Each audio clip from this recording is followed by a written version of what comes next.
स्वागत है दोस्तों आप सभी का हमारे इस YouTube channel Asim prime news में। मैं हूं आपका आसिम और लेकर आया हूं देश दुनिया की ताज़ा तरीन और भरोसेमंद खबरें लेकर।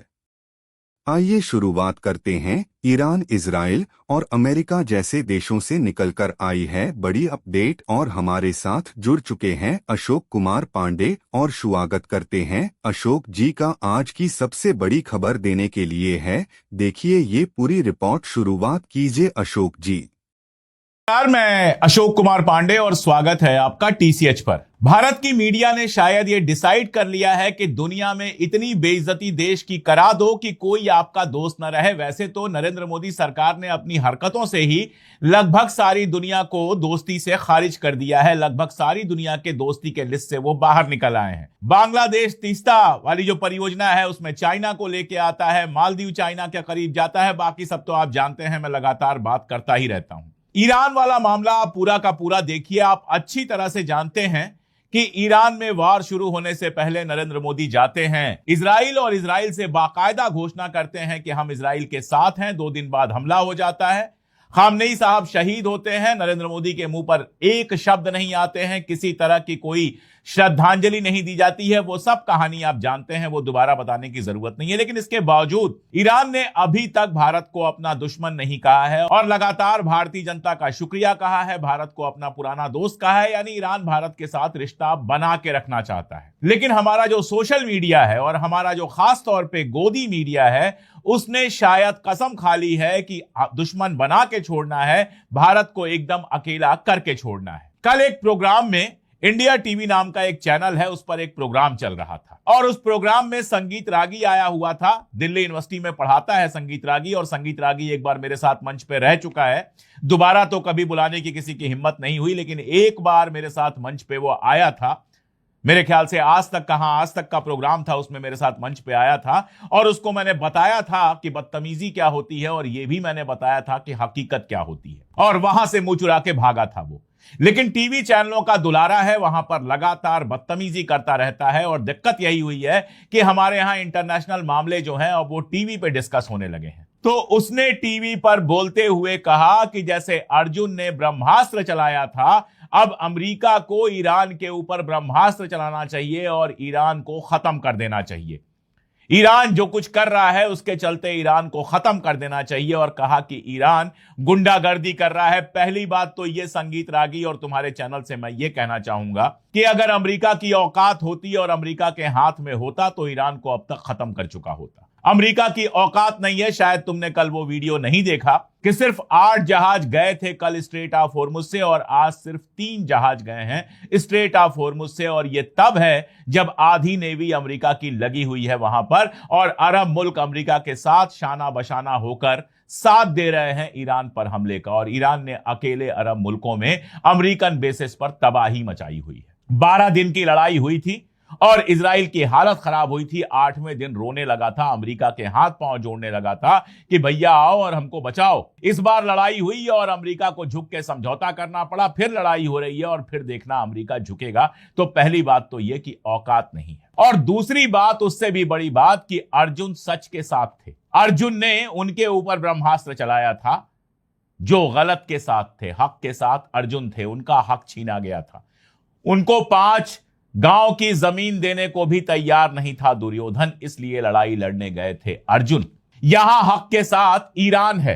ईरान नहीं गया था इजराइल पर हमला करने के लिए, ईरान नहीं गया था अमेरिका पर हमला करने के लिए, ईरान किसी के ऊपर हमला नहीं कर रहा था। ईरान तो बातचीत कर रहा था, जिनेवा में बातचीत चल रही थी, ओमान उसमें मीडिएट कर रहा था और बातचीत के बीच में अमेरिका ने अटैक किया और मीनाब में 150 बच्चियों को मार दिया। यह तुम्हें गुंडागर्दी दिखाई नहीं देती?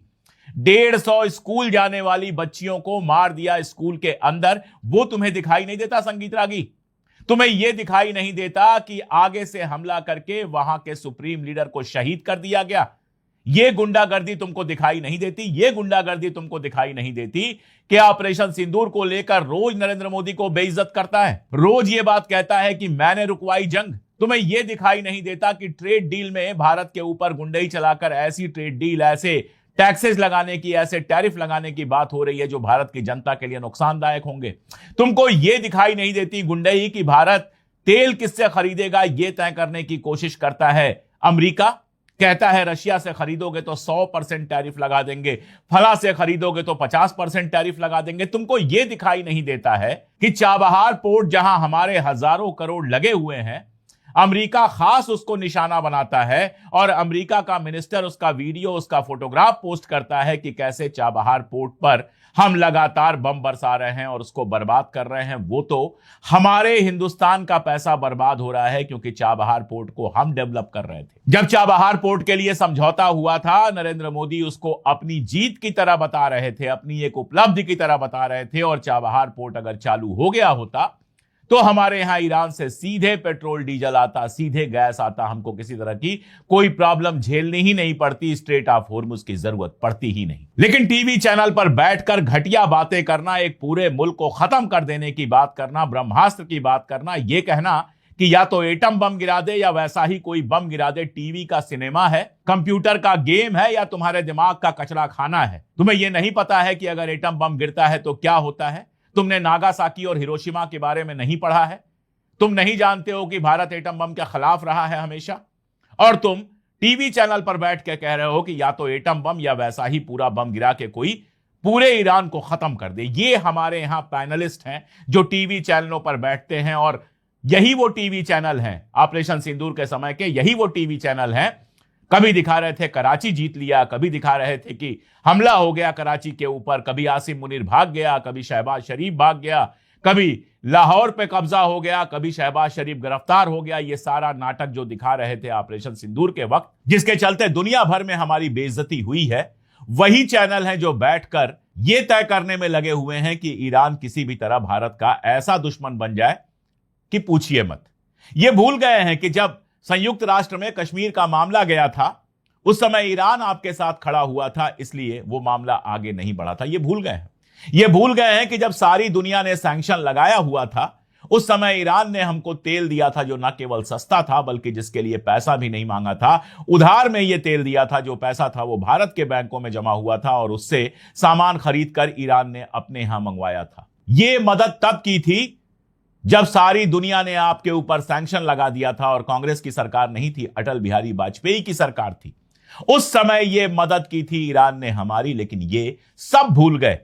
अमेरिका की दलाली में इतना ज्यादा मशरूफ हो गए या फिर मुसलमानों से नफरत इतनी ज्यादा इनके सर में चढ़ गई कि ये टीवी चैनल पर बैठकर इंटरनेशनली हमारी जो सिचुएशन है उसको और खराब करने पे लगे। और देखिए, सोशल मीडिया का जमाना है, कुछ कहीं छुपता नहीं है। जो ईरान की एम्बेसी है इंडिया में, ईरान इन इंडिया के नाम से उसका ट्विटर हैंडल है, उसने एक लंबा चौड़ा जवाब दिया और ना केवल इस बात की मजम्मत की बल्कि महाभारत भी सिखा दिया इनको कि महाभारत क्या है।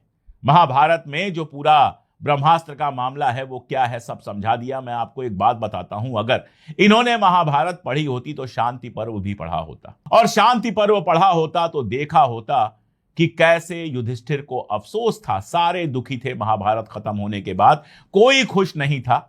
सबके रिश्तेदार मारे गए थे, सबके अपने लोग मारे गए थे, धरती लहू से लहूलुहान हो गई थी, हर तरफ खून था, हर तरफ बर्बादी थी, हर तरफ तबाही थी। और दरअसल शांति पर्व पढ़ते हुए मुझे हमेशा हिरोशिमा और नागासाकी की याद आती है कि जैसी तबाही वहां थी शायद महाभारत के बाद भी वैसी ही तबाही थी। इसीलिए कोई खुश नहीं था, सब दुखी थे। और वहीं से महाभारत युद्ध का आख्यान नहीं रह जाता है, जंग का परसेप्शन नहीं रह जाता है, जंग की कहानी नहीं रह जाता है, अमन की बात करने वाली चीज हो जाता है। बताता है कि इस तरह की जब जंग होती है तो किस कदर दुनिया में तबाही फैलती है, और इसीलिए अमन बेहतर है। अब जो ईरान इन इंडिया ने ट्वीट किया है उसका जवाब जाके दो। जवाब तो है नहीं तुम्हारे पास। शर्मनाक यह है कि ऐसे लोगों को मेन स्ट्रीम मीडिया कहा जाता है। ऐसे लोग टीवी चैनलों पर आते हैं और दिन रात गंदगी फैलाते हैं। और अकेला नहीं है संगीत रागी, एक और किस्सा मैं आपको बताता हूं। हेली यंग आपको याद है? हेली यंग वही नॉर्वे की पत्रकार है जिसने नरेंद्र मोदी से पूछ लिया था कि आप प्रेस कॉन्फ्रेंस क्यों नहीं करते, प्रेस में पत्रकारों का जवाब क्यों नहीं देते। और वहां से गोदी मीडिया उसके पीछे पड़ा हुआ है। लगातार गोदी मीडिया जो भी वो लिखती है वहां पर जाकर उल्टे सीधे गोदी मीडिया के लोग कमेंट करते हैं। ऐसे ही एक साहब हैं आदित्य राज कौल, जो अडानी के चैनल में हैं।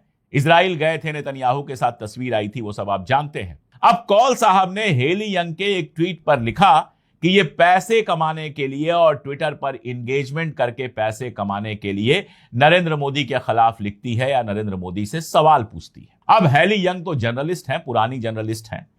उन्होंने अपने ट्विटर अकाउंट का डिटेल वहां पर डाल दिया और बता दिया कि उन्होंने अपना अकाउंट मॉनिटाइज भी नहीं कराया है और उनके अकाउंट में ट्विटर से एक पैसा नहीं आता। तो ये जो एंगेजमेंट फार्मिंग की बात कर रहे हो वो बात बेकार है। अब अगर उस पत्रकार के अंदर शर्म होती तो आके माफी मांग लेता, गलती हो गई, माफ कर दीजिए, मैंने नहीं जानता था, मुझे गलतफहमी थी। लेकिन ब्लॉक कर दिया हेली यंग को।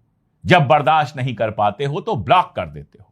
हेली यंग पत्रकार है और वहां जो भी लिखती है, चलो मैं आईटी सेल के जो कीड़े मकोड़े हैं उनकी बात छोड़ देता हूं, उनका तो काम ही है गाली देना, लेकिन जो खुद को पत्रकार कहते हैं उनकी यह हालत है कि वहां जाकर सिर्फ और सिर्फ ट्रोलिंग करते हैं और सारी दुनिया उस ट्रोलिंग को देखती है। और सुन लीजिए आप, हालत यह है जिस पर नहीं बोल पा रहे हैं वो सुनिए। बुलेट ट्रेन की परियोजना थी, जापान के साथ बुलेट ट्रेन चलनी थी। हाइड्रोजन ट्रेन की बात आ गई, हाइड्रोजन ट्रेन का जाकर उद्घाटन कराए, हो सकता है कुछ दिन बाद पता चले कि बंद हो गई, जैसे तमाम सारी चीजें बंद हो गई हैं, लेकिन चलती रहे, हम तो यही चाहेंगे क्योंकि हिंदुस्तान का पैसा लगा है उसमें। अब ये बुलेट ट्रेन के मामले पर जापान के एक एक्स मिनिस्टर ने बहुत कड़ी बात लिखी कि भारत सरकार अपने वादे नहीं निभाती है, वादे करती है तुरंत तोड़ देती है, क्या क्या बहुत सारी बातें लिखी, सही हो सकती हैं, गलत हो सकती हैं। उस पर इन टीवी चैनलों को कोई बात नहीं करनी है, कोई सवाल नहीं पूछना है। भारत सरकार का उसके बाद बयान आया कि बुलेट ट्रेन का जो प्रोजेक्ट है वो ट्रैक पर है, लेकिन इनको सवाल तो पूछना था कि अगर ट्रैक पर है तो डिले क्यों हो रहा है और फिर जापान में यह नाराजगी क्यों है।